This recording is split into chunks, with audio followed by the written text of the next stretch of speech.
Welcome to Sisters in Company Talking About It live show. Hosted by me, Dr. Sharon Cradle and Sherelle Higgins. We will be discussing intriguing, intricate, inspirational, informative, and intelligent topics with our individual twists and talents.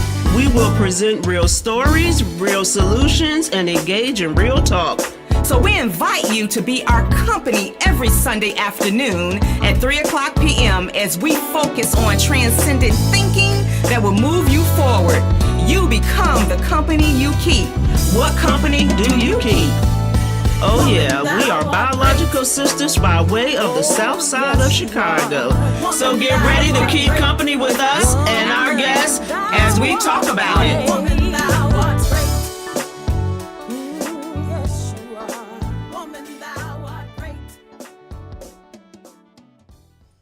Well, hello, everyone. Welcome to Sisters and Company Talking About It live show. Thank you all for tuning in. We are so excited about today's topic. Our topic today is aging parents, a serious matter. So everyone under our listening voices, please tag everyone you know to tune in to listenvisionlive.com so that you can hear what we're going to share today about aging parents.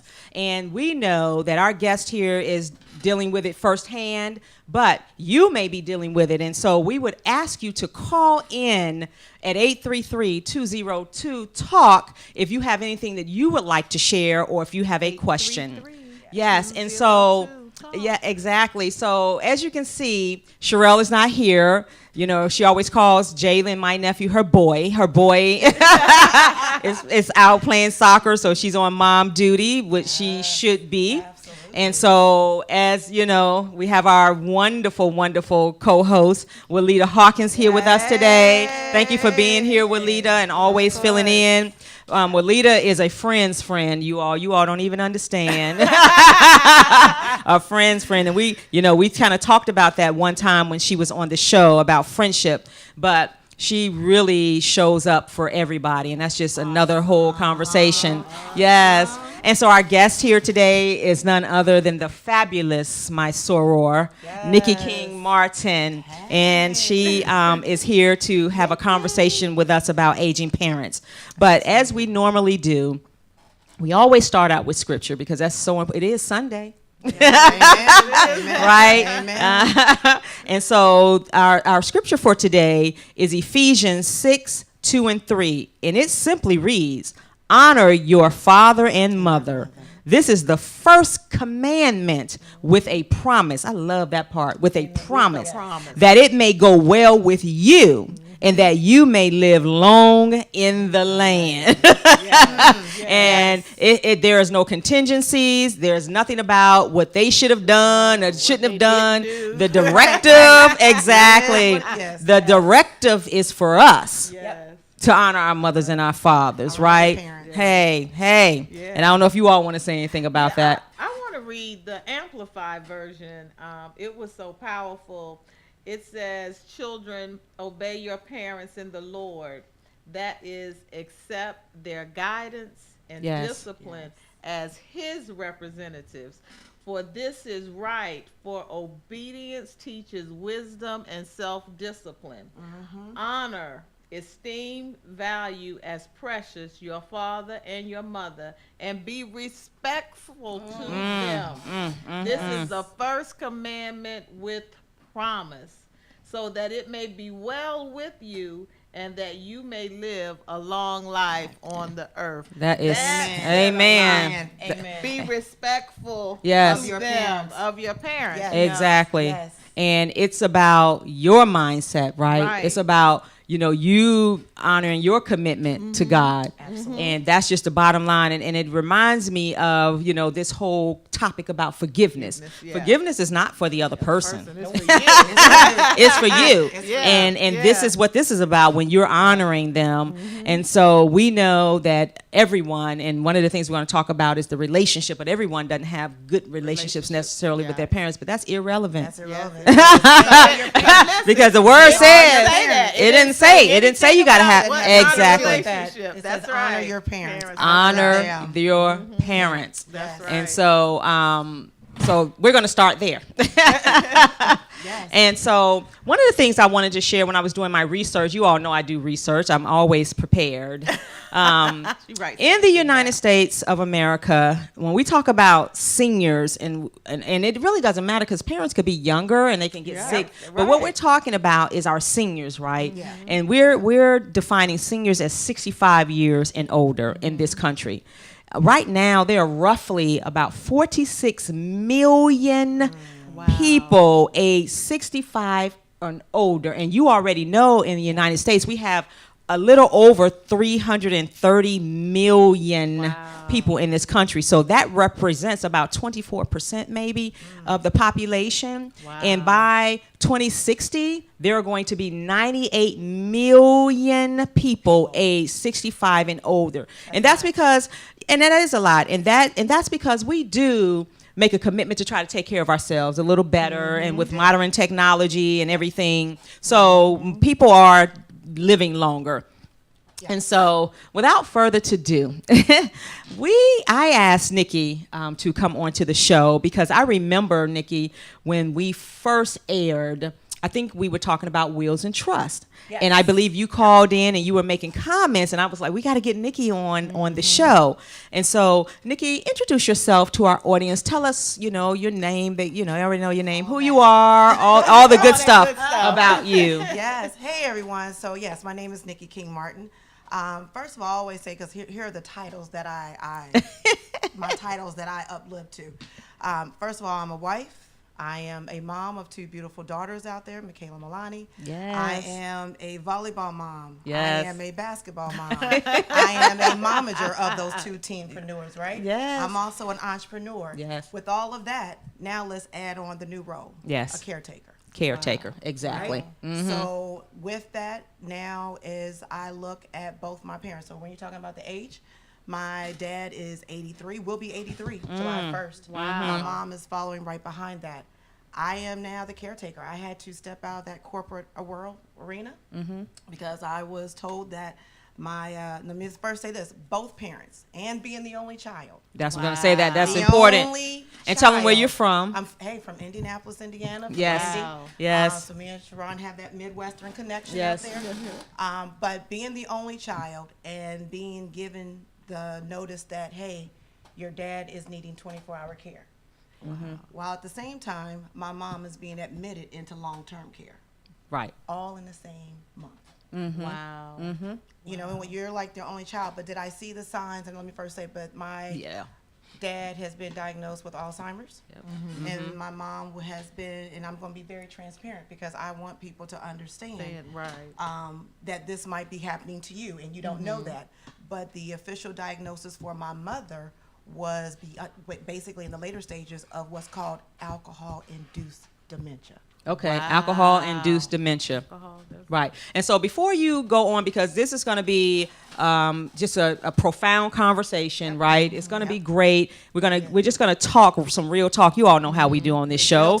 Yeah, some real talk about when we're faced with these type of situations. But I want to start out by saying we don't always think or imagine as our parents are getting older what their needs are going to be. Right. Some of us are in disbelief. Some of us think that they'll live forever, they're, as they get older and they're somewhat independent, that they don't need us. Yeah. And we just have to pay attention and we have to understand what's really happening with them because it's a lot to take in. Well, you know what? We tell our kids all the time, don't we tell them when you see something? Say something. Right. So now it's the same way with our parents. Yes. Our parents took care of us when we were younger. Right. As we were growing up. Yes. And now guess what? The table has now turned. Exactly. And now when you see your parents not acting that normal behavior. Now it's time to say something. Exactly. But when you do say something, sometimes there's that denial. Right. And now we're getting ready to fight what that about part. the denial? Yes. Denial. Right. And that was probably where we were looking at on my mom's stage because I think when you see something now, it might be, are you catching it early on? Right. Or now are we catching it when it's too late? Right. And you did not know. And I think the hard part for me was the fact that being the only child, I'm here in Maryland and my parents are in Indiana. Right. And when you're the only child, you're now trying to figure out who can I pull in. Right. Because when you're talking about your parents and trying to assess their needs, that conversation also needs to be held where in the event something was to happen, who's going to body around the family, who's going to help support and know how to handle. Because I think, from that, let me first go back a little bit, is that when you're planning this, is it your parents, are their intentions to stay at home? Right, and we're going to talk about that. Exactly. Live with you. Yes, exactly. Exactly. For me, my case is I got the best of both worlds, I guess. I got the good and the bad and the ugly. I had to have my dad, where now my dad lives with us.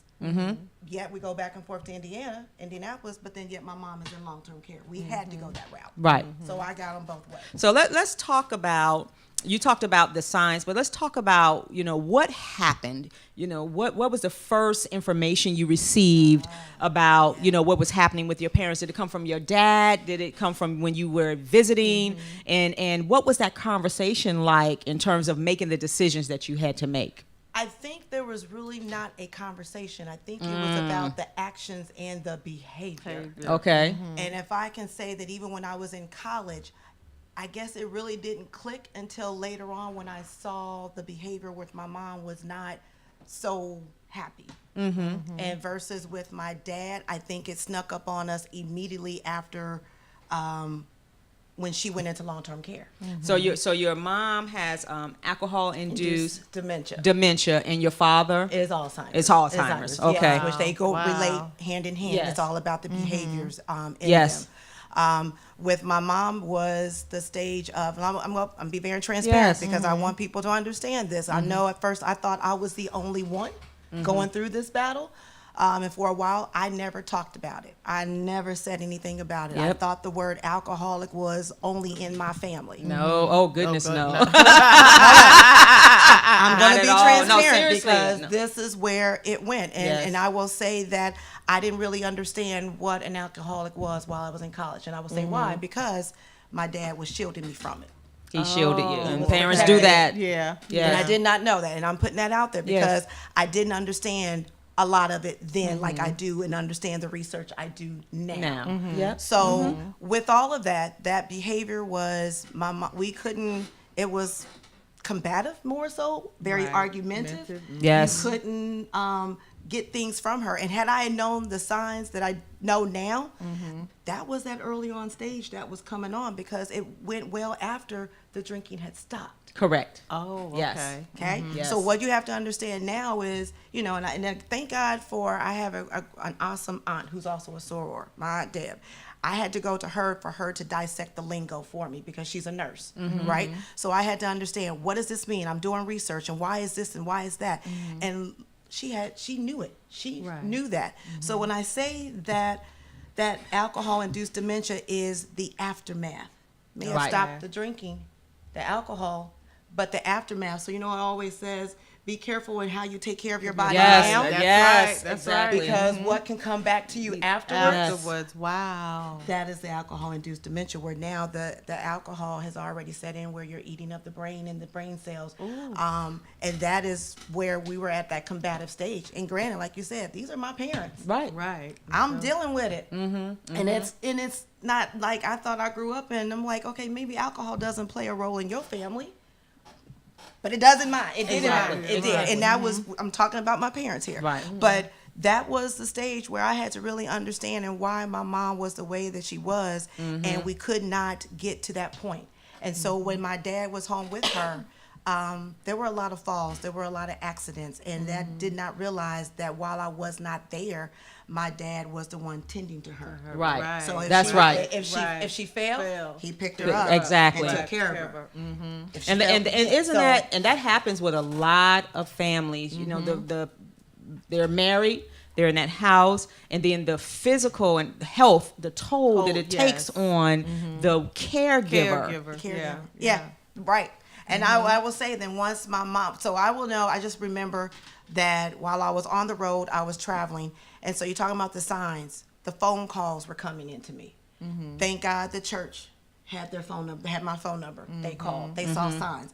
I didn't understand why my dad was, little things, maybe not using the right tighten envelope, just want to make you aware of something. And I'm like, okay. And then neighbors were looking after my dad, right? And then that community, the that church. community, Yeah, but we're gonna get into that community in the church, because sometimes Yes. it can be taken advantage of. Yes, and we're talking about, taking advantage of the elderly. Yes. Elderly abuse and all of that. So phone calls, and Yes. I think that was one of the other signs. And of course, with my aunt, there were things that there was not right. Phone calls was generating, and that's when you're like, okay, I really need to come home. I really need to figure out what is going on. But as I was traveling back and forth, one major fall happened, and it just so happened to be, I take that back, when my dad, in the 20-some years, my dad never had been with us for Christmas.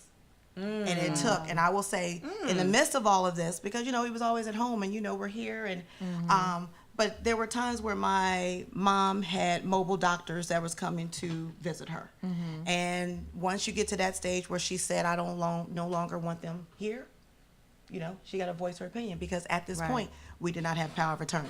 Okay, because I have that down. Yeah. Power of attorney. We did not have Listen, power of everybody. And whatever Yes. she says, they have to listen. That's and right. that was not in place, because guess what? We were already too late in that stage to get anything, because she wasn't going to. And so, but did she already have the diagnosis? Yeah. And At they this still point- had to. Well, at this point, yes, because we were still at home. Okay. We were Yes. still at home. Okay. But the moment that we had to realize she took a major fall and Dad was with us, and this is when the incident happened where we realized that last fall, see, Dad wasn't there to pick her up. Okay. Right. And Oh. to assess, to put her back in the bed. It took that one last fall, and that is when we had to say, my aunt, literally, when anything happened, I had to pick up, call the phone. Aunt, I need help. Something's wrong. And this is going on at midnight. Yes. Everybody's now coming to the house, the whole family.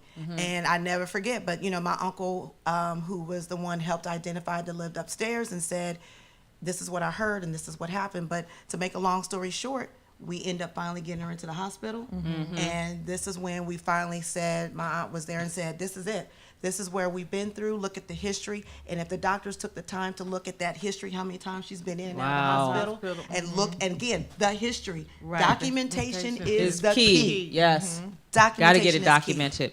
And so Yeah. let me let you take a breath, because this is a lot. So, we titled this Aging Parents, a Serious Matter. Yeah. But look, I know how old I am. Right. I'm not too far from being a senior. I'm just saying, and I have senior parents, right? And so we have to think about it not only just from that perspective of our aging, because you talked about how you take care of your body. Yeah. And what you do to yourself, can have a long-term impact that you're not even prepared for. Yeah. But this conversation is not only about, the aging parents, it's also about how we're taking care of ourselves. Yep, absolutely. It is. It's most definitely how we take care of ourselves. So it makes you think now, even to this day, I always think like, if, I'm thinking, okay, so let me just put it out there. On Wednesday, I'm getting ready to turn the big 5-0. Yes. Woo! I'm getting ready to turn the big 5-0. Yes. And I'm sitting up here wondering now, I'm forgetting stuff now. Yeah, and who's going to take care of you? I'm thinking like, is it because I got Yes. too much on my plate? Or do I right. actually start thinking that because of what my parents are going, could this be coming down on me? So that thought, that's a thought. It's Yes. a thought, right? Yeah. So yeah, we tell our kids, it's how we take care of our bodies now. That's and right. So that you won't have to go through this. So we don't want to have anything go wrong with us when we get older. But So let me ask you this. So you talked about the power of attorney, and that is when a family member becomes incapacitated. You can kind of make some decisions, but then there's a durable power of attorney as well. Right. So your father. Yeah. So let's go there. Yeah, exactly. So this is the good thing. It's like I said, I've had the good, the bad, and the ugly. When my dad retired from General Motors, can I just say that part of their package was a power of attorney? Oh, good. Wow. Okay. Right? So that was already in place. But can I tell you that when my dad called to tell me that I needed to sign some paperwork, and I was like, for what? He says, well, I've got a will. Okay, being honest, I hung up on him. Because I was like, why we ain't talking about a will? That's real. That's honest. Real, right. Yeah. We good. We don't need to do a will. What are you talking about? And my husband will tell you, he was like, babe, you got to sign it. Why? Because Dad is good. And he said, I had to get it that this was just part of the package. Right? Exactly. Okay, this is in 2000. This was not too long after we got married. And I was like, okay, paperwork came. And I remember having it in a brown envelope. Matter of fact, I don't even think I looked at it. I know that brown envelope. Yeah. I made a video, and this is called The Power of the Brown Envelope. Yes. I put that envelope away. Matter of fact, George knew it, and I completely forgot where it was at. Versus with my mom, there was no power of attorney. We had to go the legal route because of the stages she was in. That's when, if you're ever to that point, it's called executing emergency guardianship. So let me ask you this. So they're married. Why isn't that your father would automatically have power of attorney over his wife? We didn't do it. It wasn't done. It wasn't said because even at that time, I think my dad knew that the stage of my mom was already in too when she was sick. Oh, okay. Then, right. So this has been leading up, but it's in there now. Granted, in the will and the power of attorney, both my mom and I's name were mentioned in there. Okay. However, what I did come to find out, so when Dad got sick and the geriatrics evaluation, which said, hey, do you have the power of attorney? Do you have this? I will say this. Once Dad was officially diagnosed, I had to go to my husband, and I was like, what do we do? That is when that brown envelope. He remembered that brown over from 19 years ago. And I really looked into it. Dad had made changes to it throughout the year. Oh, wow. And that's when I saw the last changes that had been made once my mom was getting sick. And all I can say is have a power of attorney because it's important to have them while your parents are able to make sound-minded decisions. Exactly. Because once you're at a point where you cannot make sound-minded decisions, now you're in a whole nother whirlwind because it's a more of a difficult process to go through. So you had to get the power of attorney, but also did you have to have a health directive? It's in there too. It's all combined. All combined in Okay. there. That was the one thing that when we went to go to his geriatric evaluation, he said, bring your power of attorney. And I said, okay. Now, once I had it, he looked at it. He said, now once I looked at your power of attorney, it covers health care, it covers legal, it covers financial. Okay. So there was 3 areas in there that covered that. And so one power of attorney can cover all of that. If it's written that way. Yes. If it's written that way. Yes. If it is written that way. So when he retired, it was written that way. Even though he made changes, it was still notarized. And I gave it to the doctors, and he said, you're covered. You are covered to speak and work on behalf of your father. But now when it came to my mom, that was a whole, and I will say that when it comes to that, when she had to go into long-term care, and I want to say this, is that because of the state that she was in, and we were now you're going into Medicaid. Yes. But when you are being admitted, there is a 90-day deadline. You got 90 days to act. Oh, wow. 90 days to act. So to get all your paperwork that you need, and they'll hold them for 90 days. For the 90 days while they're there, because now you have to work on behalf of them, and now you're working with the state, with legal. Okay. Right. So now is that statewide? Or is for that Indiana. federal? Okay. So for state for Indiana, let me just say that for Indiana, because when I had to go through our lawyers and ask them, teach me like I'm 2, help me understand where we're at, because right now she is going into long-term care, and in order for us to continue long-term care, they're asking for such paperwork, and I could not, at that point, it was too late to get power of attorney. Even just to go get her a simple ID, we couldn't do that because she was too combative at that stage. Wow. Right? So I could not get any ID. Mom had no ID. So when you're at that point, it's always a good idea. This is what I'm saying. If you can work on behalf with your parents now. Save yourself the cost of an attorney in the state and having to be stressed out, because when I can tell you, when our date came around for court and having to work with the long-term care, we were coming in on the 80th day. Wow. Of when the court, because now you're at the right, because you got to wait. Exactly, you got to wait for the date. Gives you the date for yes. you to appear in so court. if you would have reached your 90-day, they would have put her out. Hopefully not, but they knew we were in the process because we were on the mercy and behold of the state. I want to say a couple things here. So you're talking about somebody being stressed out, only child, going through this. You got dad and you got mom, and you like trying to ravel around the family and trying to help and get support. I'm like, Lord, there is something. Let me tell you something. There is something wrong with when you have a married couple. This is just my opinion. That the husband, if they're still married, that he has to have a power of attorney to take care, or a health directive to take care of his wife. I mean, I understand because people do some crazy stuff. I get Right, it. But it's just something about that it's like another hoop that you have to jump through. Although you've been married to this person, how long were they married? Yeah, my parents have been married it's been over 50 years. Over 50 years, Wow. right? Yeah. And so that's just strange to me. Right. So here's what I would say. I think it was because, and I will say, we had this conversation with my dad, and my dad always said because of the state that my mom was in, keep in mind that I see where the protective covering was coming from, because in the event if something was to happen to him, Right. my mom would not be In a good, yes. to take care of Right. what was Right. going on. So Right. I understand why changes were made. Yes. Right? So that made it a little bit more easier. But then when mom was admitted 6 months later or throughout that process, now I'm starting to see things happening with him. Dad. Wow. You know, So he wasn't sick at the point when your mother went into long-term care. Yes and no. Yes. Kind of, that's when the diagnosis, it just wasn't relevant until I went home and saw the things that were going on and the phone calls that were coming. It just wasn't officially diagnosed until once. Right. Because what happens is this is what happens when your loved one or someone goes into, in our case, was long-term care dementia units, right? Right. Now he's home by himself. My goodness. Wow. What happens when, if you know when Alzheimer's is set in, one of the key things is always about engagement. Yes. If Keeping they're the at home brain, by yes. themselves, now Right, we're at right. home not doing anything. I'm not engaged anymore. Right. You're not having to take care of mom anymore. And now that cycle, that process, that sickness starts where I'm not doing anything in the house now. Right. And even though he was still trying to have a part-time job, now I'm getting phone calls. I haven't seen your dad. He hasn't shown up to work yet. Dad?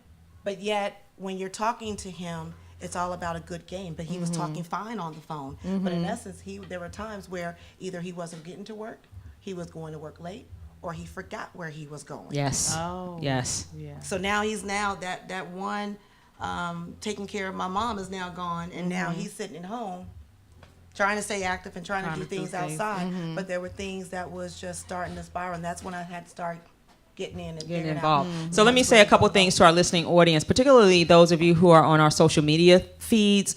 We know that there's a storm brewing around us, so we're starting to lose connection. That's why we're going to ask you all to please try to tune in via listenvisionlive.com. And our married couples, anyone out there who we want to know, do you have power of attorney over your loved ones? Yeah. Whether you married, Wow. your aunts who Yeah. may not have a child, because I don't have children, and I always think about what's going to happen with me. Yeah. Where am I going to be? Yeah. And that's why it's so important to build those relationships Yep. with some folks who see you as someone that played a pivotal role in their lives. Right. Because Right. if you don't, Ira may precede me in death. Right, and then Absolutely. I got to get Yeah. older, Yeah. and I may, Yeah. I'm not claiming all this sickness and all that, but you Right, just don't right, know. right. Don't You know. know, Right, right. you don't just don't know. No. And it makes you think now we Yes. have two girls, and in the Yes. event if something was to happen to us. So yeah, George and I are in that process. We have to start thinking about that even now, But I always say with that power of attorney, you need to also, this is that conversation, and I hate to say it, it's Yes. a sensitive one, but it's when you need to put a date on the calendar. We're And do having a it. family meeting. And it may be something that you don't want to talk about. The parents are not there. They're not there at that stage. Right. But it is a conversation that needs to get started. Yes. And worth having. Even if you can just move the needle and to identify, it's a conversation to say, hey, we said it once before on one of our events that we did, but how would you rather for us to, if you were to pass away, would you rather us to pass away prepared or unprepared? Exactly. That's right, period. Yeah, exactly. Period. Exactly. Prepared or unprepared? And some people will say they don't care because they'll Right. be dead. I've heard people say that. It's a matter of prepared or unprepared, and that is true. Some people, and so you said something I think that's, and I can only speak from our community in terms of what I've heard. A lot of our seniors really don't like to talk about preparing for yeah. death, and we don't want to hear it. And therefore, we're often left out and scrambling at the end trying to find, I was thinking about Aretha Franklin, Right. They found her, they found the handwritten will under the couch. Thank goodness. Under the couch. Yes, but there was no conversation with anyone. Exactly. Why is that? Why are we so hesitant? Because what we know for sure, what's your saying, Melita? One thing for certain, two things for sure. Is that we all got to leave here. And it's like you said, do we want to leave here prepared or unprepared? Because we know what happens with funerals. Right. We know what happens when, especially when you have siblings, sitting down talking to you. It just can be a mess. It is a mess. Can be a mess. That's why you need to have the conversation, because the parents, especially when you got siblings. Yes. Only child. Everything falls on me. But at the same time, I have to say, when you've got siblings, this is when you've got to rally around to find out, hey, mom and dad, who do you want so-and-so to do this? Because when it comes to the power of attorney, who's going to be able to make those financial decisions? Right. The health decisions? Yeah, someone was just talking about that, that they gave their son power of attorney when he turned 18, medical and financial. That's awesome, Deborah. Those three, that's all covered in there. It's you need to identify who is going to be in place to make what decisions. Exactly. Who's going to make the financial decisions? Is your name on those accounts? It goes into that. Who's going to take care on the health side, making the health care decisions when you go into the hospital? Exactly. Because I would never forget, I was in North Carolina and my aunt called and she said, I need to read you this. Do you have a moment? I got pulled out of a meeting and I said, yes. It was about making the decisions in the event if she was to pass away, and I had to sign off and I had to voice my opinion while she's there that would she need to be resuscitated? It was kind of like, what? Right. I wasn't ready for those type of questions. But it was something that had to be had. And that's what I was going to say, because oftentimes husband and wives, particularly, they have conversations, well, what would you want to happen, if you were, but nothing is in writing. Exactly. And so, and then you got family members that come around and don't believe, they're like, no, let God, do what he's going to do. You don't have a right to take them off. And, and we can avoid a lot of that. Yes. A lot of that by putting it in writing. It's not enough to have a conversation. No. And I will say this too, because a lot of times when I say, even though I am the only child, a lot of times, people would always say, be glad sometimes you're the only child, because even if there was a sibling, it falls back on usually one exactly. child. Right. And that's what I found out. A lot of people sometimes, even I have a sibling, but if they're not in the same state, or if they're in the same state, if your family is in the same state, and the relationship, the relationship, and the quality of the relationship, and they're thinking that you're trying to take their $5,000. It has to be it's got to be that seriously relationship. Exactly, that is so right. It's about communicating, coming up with a plan. And I remember I was just talking to my aunt about this. It was like having a plan to identify who does what, and who can come in. Because even like right now, I'm not at home. Right. But I'll get a phone call about once a week. The church has stopped by. My aunt will stop by. Someone I have, one of my friends at home. Hey, just letting you know, I stopped by and saw your mom. It's them still keeping the engagement from someone else other than just the people in the facility. Yes. Having that communication, because that's important, because it needs to be a family event, not a family event, but family plan, so that it's just not falling on one person. Right. So we have someone that said, my mom and I completed all of our documents last year, and this beautiful soror just turned 52.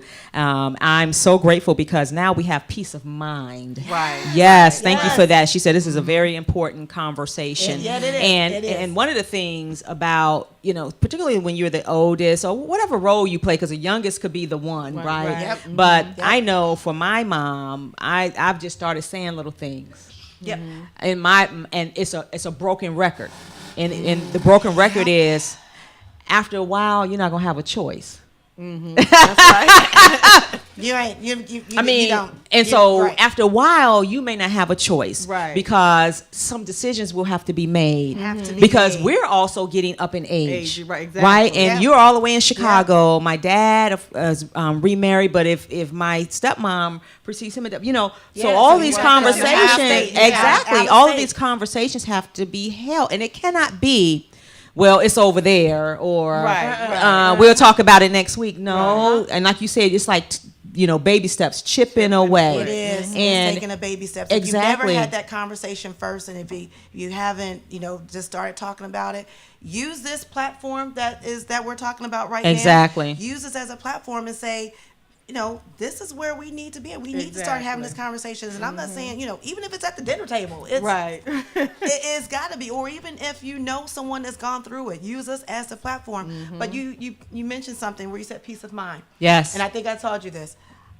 I've said, after everything I've gone through, once I moved my dad here, had to get him into the VA. My dad was military, wasn't even in the VA. So, we that's another conversation. That's a whole I'm so nother glad you conversation. said that, because we're going to have a show on that. Okay. Yes. That is Yes. a whole nother Yes. conversation. All those because benefits. That was when we got geriatric evaluation. Said, your dad's in the military, he was a vet, you didn't do this. And I'm like, Didn't know. Didn't know. Now I know. Right, So right. I'm walking out of his 4-hour appointment with like 30 things to do on my list, and I'm mind blown. And can I tell you, when I walked out of that meeting, Dad had to go to the bathroom or to the restroom, and I just remember sitting on a chair, and I just bawled. My God. Because I walked out of a meeting where I thought, okay, I was thinking I was going to be okay going back home, but really I'm not. Right. So Right. it was a whole nother thing to do. But I wanted to go back to that peace of mind with everything that I have gone through. And I said to my dad a couple weeks ago, and I said, I'm going to still do it, but we're going to do it, is in the event when something was to happen, when that time comes, and hear me out, because I'm going to be very transparent, but I told my dad, I want you to write your own eulogy. Yes. I want you to have your say-so in it.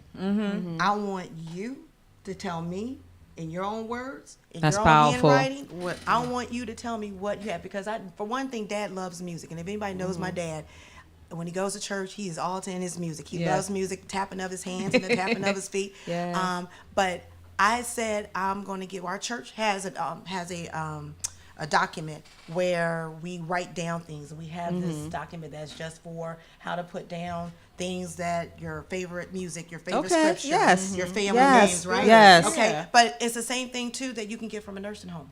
Right. I promise you, if you Google and put in, I forgot what I Googled before, but it's a document where you want to put down, Things. write it down, right? It's about you. It's about him. Yeah, right. exactly. And I said, I'm going to have his eulogy done. Pictures are already being put together on my computer. I want it to already be done. So guess what? When the time comes, I don't want to be stressed out, y'all. Well, my I don't mother-in-law, wanna be stressed out. she's already written her own obituary. She's Yes, like, I got this. It's the obituary. She got her own The obituary is written out because she don't want already people. done. Right. And guess what? And be honest. The truth of the matter is, sometimes if you happen to look in their Bibles, Yes, It's you'll already see. in there. Yeah, Yes. already done. Already Yes. It's in there. they've already started writing it out. It's already halfway done. And those are the Bibles that you can tell in the back. You got the writing of their favorite scriptures and their music. yeah. It's already there. Sometimes it's already written out, y'all. And I was like, you know what? I'm just gonna go with it with because it. That's right. it's on my heart. But I talked to my dad, and he was like, okay. But I'm just saying, that's another part of that planning step. So we have someone that talks about, they're saying they work in the medical field, and they actually seen siblings fighting over who is in charge. And that's why I think we should be responsible and put things in writing so that we won't set our families up like for that. this type of That's conflict, because some families don't come back from it. That's right. That, and they're always lingering. I know some family members, they're always lingering, so mama only had X amount of dollars, but they're thinking, no, I know mama had more than $5,000 and I know you stole it. I mean, I'm very serious. Yeah. And they Yeah, hold it gets on ugly. to Yeah, that. It gets ugly. ugly. Yeah. And so we have a responsibility to do the same thing if we have children. Right. Because Ira and I put a trust together because he Yes, has I a remember you daughter. told me. You have a right? daughter. Yes. We got the will, we got life, everything we think. This power of attorney, I think I'm going back to check. I know we got the will, but I think we do have the powers of attorney. But I'll go back and check now because I'm like, and because and they need sometimes that to you, execute it. exactly. I will tell right. you that when we had Dad here and I was going through the VA, I just now have it on in my office. My power of attorney, I probably stopped counting, but I can't tell you how many times someone was asking me for me to talk on behalf of my dad. Do you have power of attorney? You need to fax it? Yep, stay put, hold right there. Click. It was ready to go. I probably had to fax that power of attorney about good 50 times. Yes. Wow. To folks that needed it for me to talk on behalf of my dad and my parents. So, I had to. Nikki, let me ask you something about the financial piece. Yeah. And And what I'm talking about is, and it's just a lot to learn. But if you don't start doing it now, you're going to pay somebody, Right. And like you you don't said, wanna when they go go to into that. probate, you're just wasting money. But the bottom line is, when we talk about these bank accounts, there is the beneficiary. Yep. There is the co-owner, I believe, but they have different roles Right. in terms of what they can do. And so I know you had to make some adjustments because your father's name was probably on everything. So what did you have to do to make sure that in if something happens to him, Right. that you have some control over his bank accounts? So the good thing was that when I was in college, and I didn't realize it until then, but my dad had already had my name already on the accounts. So how is it Okay. on there though? Is it a beneficiary? Is it a It is actually is reading right now as joint because it's easier to operate as a joint for us right now. okay? It is operated as a joint because I am able to still do everything and pay his bills and do everything. So right now it's operating as a joint, as the same way as with my mom's. My name had to be on both for me to take care of everything. Correct. I did not realize that at the time that my name was on her account. Okay, I did good. Not know Well, that was good. So that was a blessing in disguise. Had it not been, then yeah, if your name is just solo, I mean, in other words, you have parents where the siblings think just because your name is on the account, like you said, somebody will think I'm going to steal the money or something. Right, right. Well, But that's why I brought up the whole idea about beneficiary. beneficiary. yeah. Because if your name is on it and you can pay the bills, the Right. beneficiary part Part of it. is this is who I'm leaving this to, and I've already left it to whoever it is, and they get to make the decisions around what to do. Not with the only money. that, but it's also identified in the will, Will. the POA and the will. Okay. So you're kind of covered in Both certain ways. aspects. Right. Because even if you go and start making changes on the account, now you're going to be going into a holding status because you've got to make sure you got all the documentation In before place. you start changing everything. And the bank's going to want to see everything. Everything. Right. Mhm. So I Exactly. knew when we had the POA and the will, all that the banks have copies of Okay. it. So that I had to get myself covered And let me on say that. this to you. You never know who's listening to this show, and we have some awesome people. We have a person that says, you can go to 5 Wishes is one tool that you can use to start trying to, get this paperwork. And then they said it's produced by Aging with Dignity. And they Okay. even put the phone number up there, 888. Thank you. Yes, 888. That's the Hold resource. on. 594-7437. Yeah. So let me ask you this Yeah. about your husband, Yeah. because you're not in this alone. Oh no.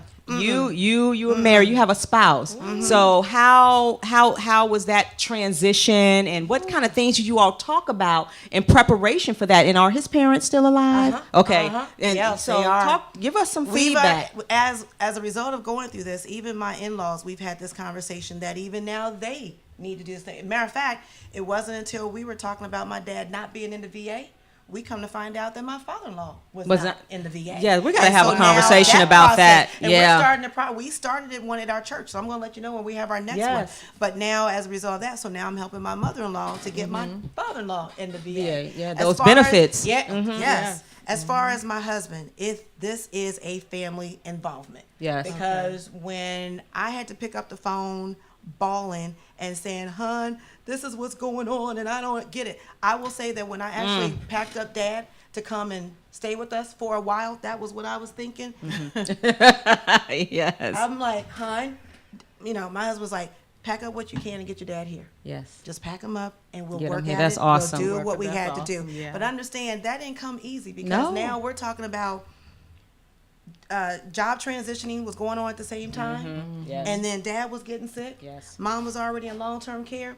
So I don't know if this was just I do know it was God's way of saying slow your roll, because I was in a job where I was traveling. Yes, you a were. I lot. remember. A I lot. ran into you. In Las Vegas. I Vegas. was traveling Yes. a lot, and then all Yes. this was going on, and half my nights were like trying to do homework with the girls, and now trying to worry about Dad and trying to take care of this. And so for all this to come about, yeah, this was when my husband said, this is a family involvement and it's going to be okay. If you got to tend to your dad, and I officially had to take on caretaker. Yes. Really? Yes. I wasn't prepared for that. I'm Right. prepared for everything else, but this Right. was one that I had to That we just don't really think struggle that much about. with, and it Yes. took me a bit. I think I was just like in a denial of the fact that I'm like really taking care of my dad, because everybody would know I grew up being a daddy's little girl. Yeah. You know, the only child. Yes. And you know, my mom. He always took care of you. He always took care of me, and my dad. Keep in mind that this process happened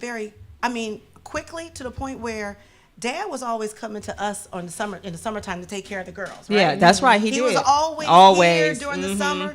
In the flight of a moment, Dad gets off, hour and 45 minutes. He's here taking care of the girls. George and I still go to work. He had them for the summer. Yeah, he sure did. And I'm Yeah. always, we thought back like, when was it that he actually started Started this, and now he's no longer able to go to the airport, go and walk through the airport by himself. Right. Because how would we know? We were just dropping him off, Exactly. and we didn't know what, making sure that he was okay. So to this point, it is a family involvement, even down to the girls, because like I said, it's a routine now that we got in the house. I need to make sure that he's taken care of, and now working with the Department of Aging, working with Alzheimer's Associate, it's working with the VA, thank God. But being a caregiver is no joke. It's a change. It's a process. So how did you take care of yourself, though? What's that? Right. So Yeah, exactly. And I think that's very important. And because we can't, I know you're going 1,000 miles per hour, but Yeah. did you eventually come around to say, I just got to do some things for myself to make sure my health, my mental health, my emotional health, and my spiritual health is intact as I am taking care? I am a work in process. I'm getting there. Yes. I think I put this out a couple weeks ago, and there was a video, right, that the first time we started looking into adult daycares, because this was the next stage of giving a caregiver a break, which I didn't realize how good it felt the very first day. But we finally, thank God, through the VA, we now have a adult daycare that he gets picked up 2 days out of the week. The very first time that I was outside, he was getting on the bus. I felt like it was a child. You know, when you take your kid to school the first day, I was actually trying to, like, it starting to cry a little bit. Yeah. I'm like, is this good or bad?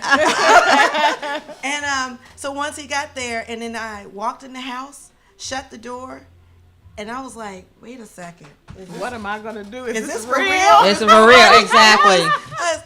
And I just remember sliding down the door that had just shut, and I cried for a moment, and then I thought, snap out of it, Nick. This is what everybody's been saying. You need a moment. And that's why and for people that don't understand those VA benefits, you don't have to pay for all of this, 2 right? days out And the so week, there's no yeah. because I think for a lot of people it's the financial strain, Right. sometimes, because it's very costly to take care of the elderly. It is. Yes, it And Yeah. that's where Yes. that's why I said that process of determining if your loved ones, you're going to keep them at home Right. versus long-term care facilities. Right. Me keeping Dad at home for right now, this is where we've chose to keep him at home until we can't any longer. And right? Mom, you had to Mom put is her in already long there. term. Right. And so Yeah. one of the reasons I'm glad Walida is here, and I don't know if you want to share anything, I thought this was a great conversation because your mom lives Yeah, all my the way mother down lives in North Carolina. Carolina. Oh, And Yes. I do have a sibling. I have an older brother, but he's somewhat disabled. Yes. And so it's both of them together. Right. You know. And you're here.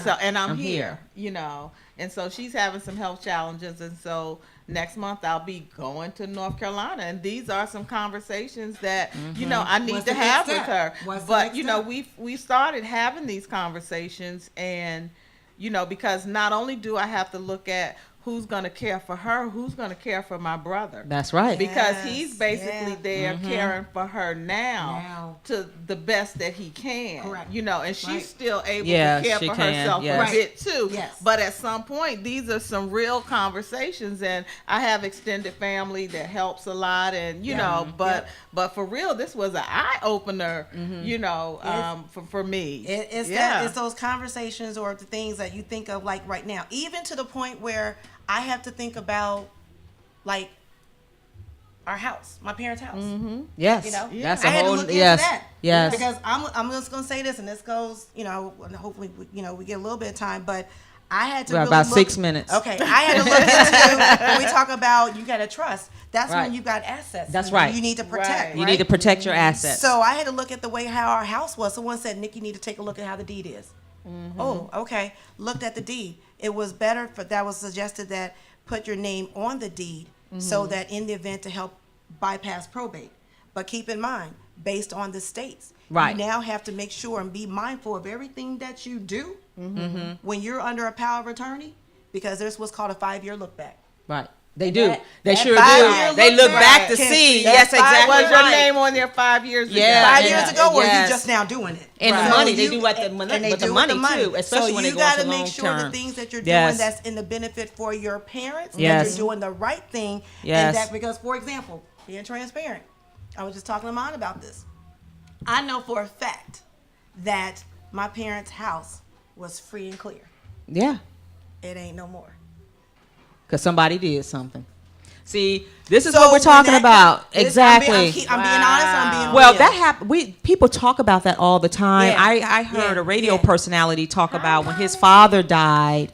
That when his father died, that the uncle who lived 4 hours away and he only lived 15 minutes away got to the house first and did some things. And so somebody, So yes, with that comes in Yes. mind, keep in mind of Yes. this word, and I want everyone to understand that because it can come in different forms and different formats.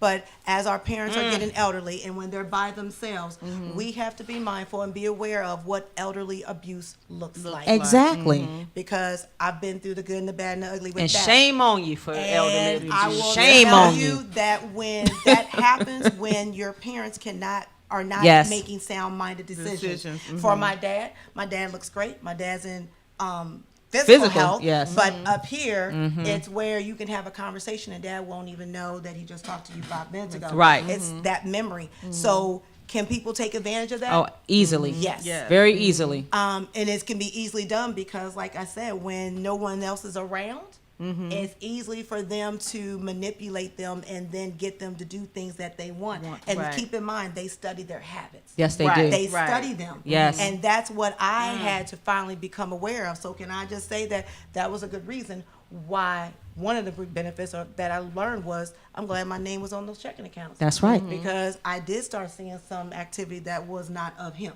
Right. And had you not been on those accounts and not paying attention, you would not have known And that. being that I came from banking industry with 20 Right. some years in banking, I was able to pick up the phone and say, I need you to do this. Right.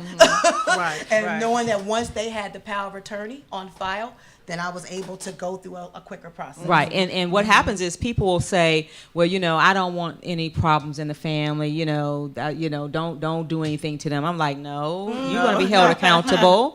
I mean, seriously. No, yeah. Taking advantage of the elderly. And I that's think it's because they think that the family is not aware. right. Right. And they don't Exactly. think that you would do Right, anything. right. Exactly. And as long as they can get away with it, and until you get caught, Right. then it's like, oh, it's a eye opener. So when the family's not involved and when they don't think anyone's there, just me being the only child, just because I was not there physically, but I was watching everything. Right. Right. And let me tell you something. When Exactly. we've talked about this, and when we talk about the cost, let me just look you all in the eye, the people that I know who are doing pretty well in life.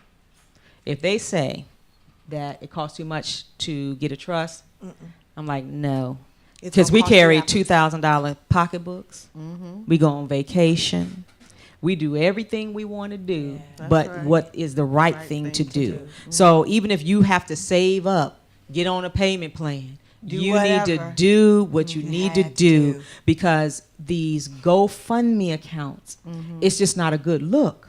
For us, I'm talking about for. right. I'm just saying Yeah, it's not a yeah, good yeah, look when yeah. everybody looking at. Well, this is what you drive, and I see y'all on vacation. You Yeah. you got Yeah. this house. Yeah. Take care of your business. Yeah. Take care of your And business. that's why I make it very clear because with the girls playing volleyball, Yes. they have a GoFundMe, but it's clearly That's because different. It's different, but it's clearly because mama's not working and we're supporting their dreams, but That's at the same right. time, we're taking care of dad too. That's right. So Yeah. it's like you said, there's got to be a clear intention. It and does. It's got to Right. be very clip. Yes. It's got to be upfront. Yes. But there is such a word, and I did not understand what that word was until a police officer said it's called elderly abuse, and this Yes. is what we need to do. Because I Yes. will say, several things came up out of our house missing, and things that were stolen, and the police said, "What do you want to do? Let me put it this way, they kind of helped suggested things that you need to look out for and things that can be done. And once I was given those options, I went there. And that's why we started with the scripture. Yep. It was honor thy mother and thy father, because Yes. it says it's the first commandment and it's a promise. It's a promise. It's a That your days promise will be long. that your days, will be and, long. and if we're not doing better by each other to take care, and we have so much information out here. Do your homework.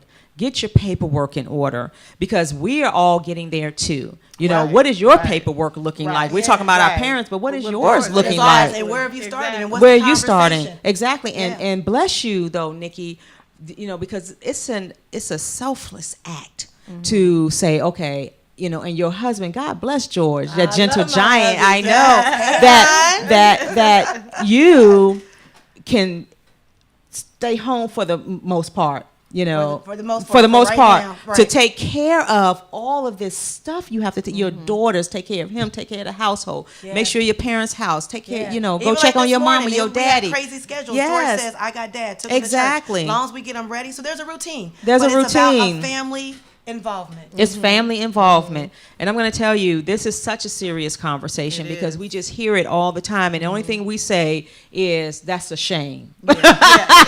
And then one Or thing you know is- someone that's going through Yes. it and say, I Right. heard that happens. No, it It happens. happens. Yeah. Yeah. But one thing is, parents have wills, but Hopefully. but power of Hopefully. attorneys are really never discussed. You always hear about the will, but you never really hear of discussing the power of attorney Right. and the health.